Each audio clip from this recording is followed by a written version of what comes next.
Comentario Jeremías capítulo 1 y 2. Bosquejo sugerido de Jeremías. Introducción. El llamado del profeta. Capítulo 1. Mensajes a Judá. Capítulo 2 al 23. Condenación. Capítulo 2 al capítulo 24. La nación en general. Capítulo 2 al capítulo 20. Los líderes en particular. Capítulo 21 al capítulo 24.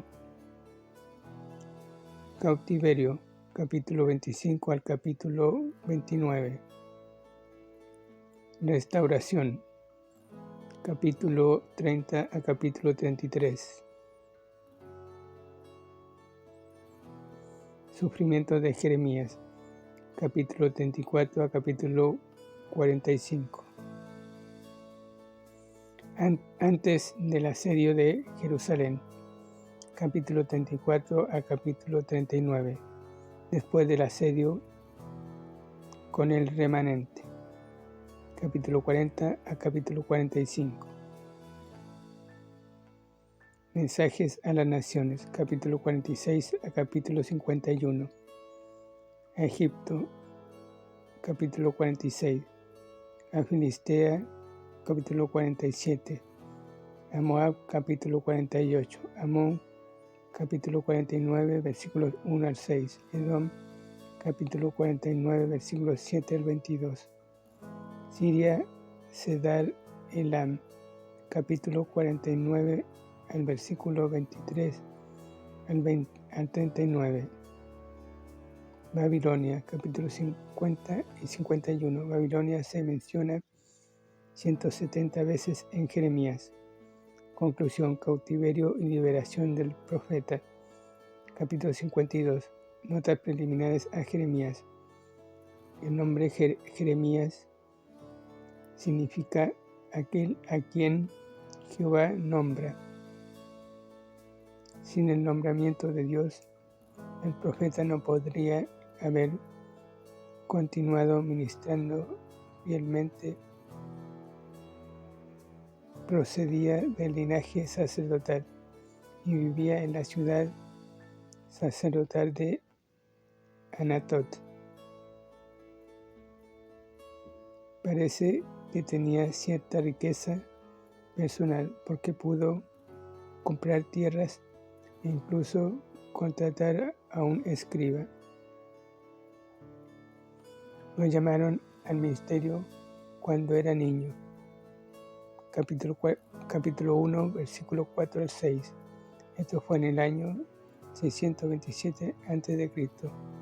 Los tiempos Jeremías ministró durante los últimos 40 años de la historia de Judá, desde el año 39 de Josías 627 a.C. hasta la destrucción de Jerusalén y más allá, 587 a.C. Menciona a los reyes durante cuyos reinados sirvió. Capítulo 1, versículos 1 al 3. Los últimos líderes del una vez próspero reino de Judá. Josías fue un rey piadoso. Murió en el 608 a.C. Fue durante su reinado que se halló el libro de la ley y se restauró la adoración en el templo. Joacás le siguió, pero solo reinó 3 meses, de modo que Jeremías ni lo menciona. Siguió Joacim 608 al 597 a.C., hombre impío que fue al extremo de perseguir a Jeremías. Fue quien quemó el rollo de las profecías de Jeremías según Jeremías capítulo 36. Joaquín fue el siguiente rey, pero también solo reinó 3 meses antes de ser llevado cautivo a Babilonia. El último rey fue Sedequías, 597 a 586 a.C.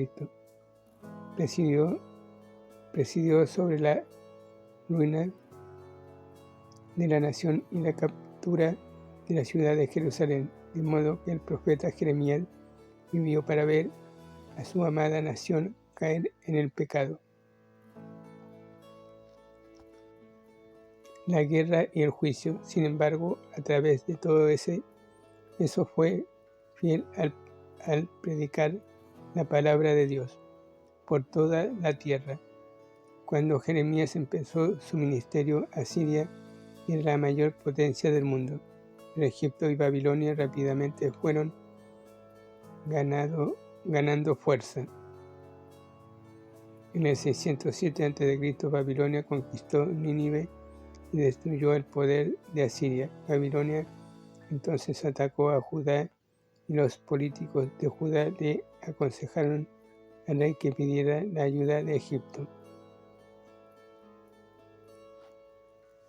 Jeremías siempre estuvo en contra de la alianza con Egipto. Sabía que Dios era la única esperanza de Judá, pero los pecados de la nación eran tan grandes que había perdido la bendición de Dios. Babilonia a la larga capturó a Judá y tomó a Jerusalén.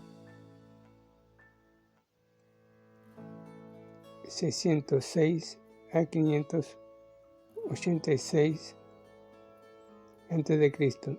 Jeremías escribió lamentaciones para conmemorar la muerte de la ciudad santa. El mensaje, la tarea de Jeremías no fue fácil porque tenía que tañer la muerte de su nación.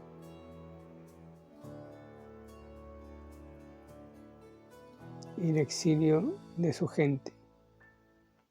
En la primera parte de su libro aparecen varios de sus sermones dados en Jerusalén, en los cuales denuncia al pueblo, a los sacerdotes y a los príncipes por sus pecados,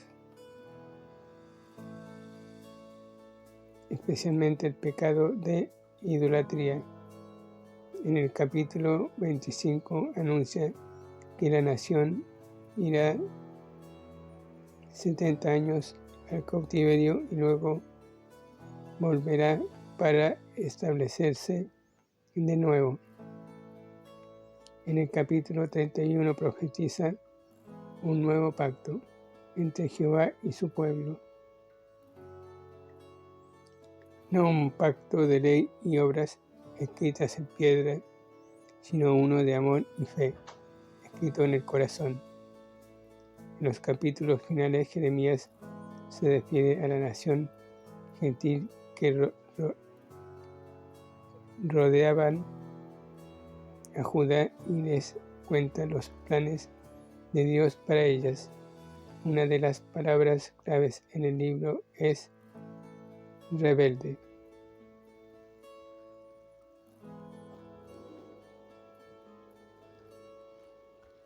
Capítulo 2, versículo 19, capítulo 3, versículo 6, 8, 11 y 12, 14 y 22, versículo 49, 4. La nación le dio las espaldas al Señor y siguió a los falsos profetas que la llevaban a adorar ídolos. El profeta esperaba el arrepentimiento, pero la nación no se arrepintió. Leemos que Jeremías lloró apabullado por la caída de su nación. Véase capítulo 1, versículo 1, capítulo 7, versículo 17, capítulo 14, versículo 17. Debido a que profetizó el cautiverio y les dijo a los reyes que se rindieran ante Babilonia, a Jeremías lo llamaron traidor y su pueblo lo persiguió. Ningún profeta del Antiguo Testamento enfrentó mayor oposición de falsos profetas como Jeremías. Véase capítulo 2, versículo 8, versículo 26, capítulo 4, versículo 9, capítulo 5, versículo 31. Si Judá se hubiera arrepentido y vuelto a Dios, Él la habría librado de Babilonia. Como la nación persistió en sus pecados, tuvo que ser castigada. Pero entonces Dios prometió restauración por amor a su nombre. Jeremías usó muchas ilustraciones dramáticas para presentar sus mensajes. Fuentes y cisternas, capítulo 2, versículo 13, medicina, capítulo 8, versículo 20, un cinto bueno para nada, capítulo 13, versículos 1 al 11, una vasija de barro, capítulo 18 y 19, Yugos, capítulo 20, hundir un libro, capítulo 51, versículos 59 al 64,